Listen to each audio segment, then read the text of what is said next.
Here's my take on this.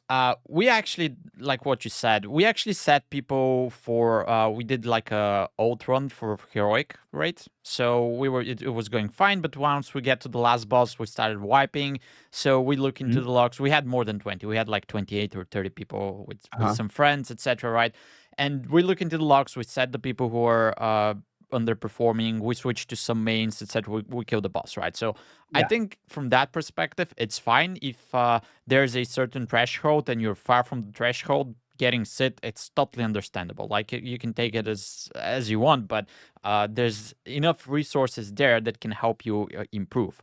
But my problem with the 20 is that all right, now we're not running ults. That's our main rate. We're trying to kill the boss. We're progging, and you have more than 20 people who are performing above the threshold, right? So they're good players. But Yeah. the problem is there's only 20 slots, right?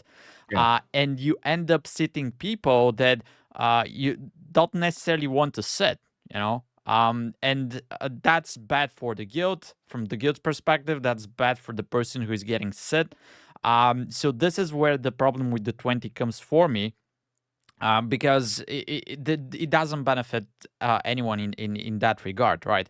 So it is a problem if you have 23, 24 good players. The 20 is quite limiting. And it is also limiting in the sense of the old guild that I had, where we had not 24 and 25 people on the roster. So we had to bug one or two, which Yep. was also bad, right? So in my eyes, there's very little situations where that set number of 20 is perfect for a guild. Usually it's not, right? And I understand why it's there, but we also know that they can do scalable rates, because this is what happens in heroic, etc. And maybe have some limits in that regard, because there are people in heroic which run 226 comp, 2 tanks, 2 healers, Yep. 6 DPS, Yep. right? Maybe that's too little if they don't want to do that, because they have scaling issues with that as well. Like there was Yeah. this one boss which would spawn odds in Sepulchre, I think, and it was very hard if you do it with less people in on heroic, right?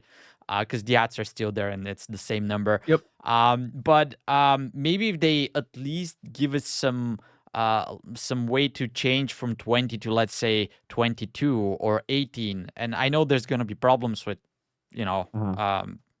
tuning everything and then making the fights work with different number of people. But I think this is going to give the guilds a little bit of freedom, and it's going to make people a little bit better, because you want, if you have 22 or 22 3 people, you won't have to sit 2 people, even if they're good players. So Yeah.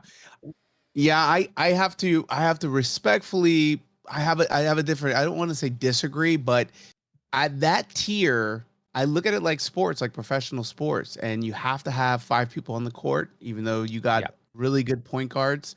You have to have 11 on the field of football because, one quarterback and, a center and a couple wide receivers. yeah, Maybe you want two running backs, maybe you want one, and you have that flexibility, but you have to have 11 people on the field.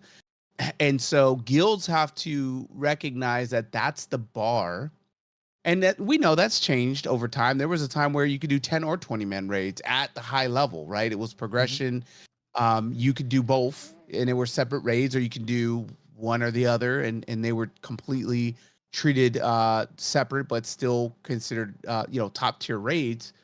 I think they settled on the 20 because that's just a balanced number. And if you don't want to make that a hard code thing, then do heroic. And I think that's kind of where they landed.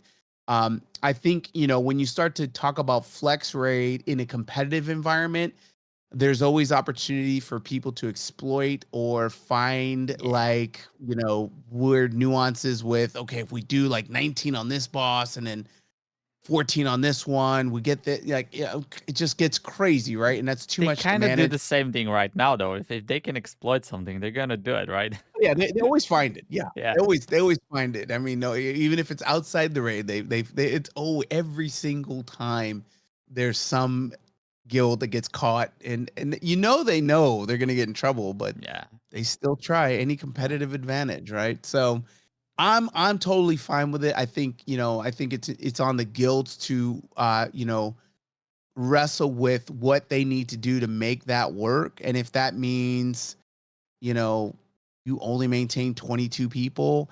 For us, it's we know the people that are sitting on the prog bosses know they're going to get it on the next one Yeah, and yeah. know they're probably going to be sitting on they're in on the next prog boss first, right? Like we pay attention to that stuff. It's not like we have this is the progression group and then everybody else is kind of like farm or second kill.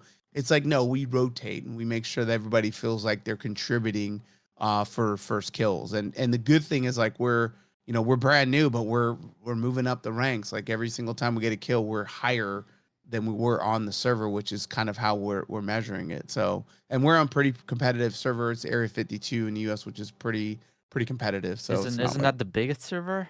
I think. it's one of them. Yeah, Yeah. yeah.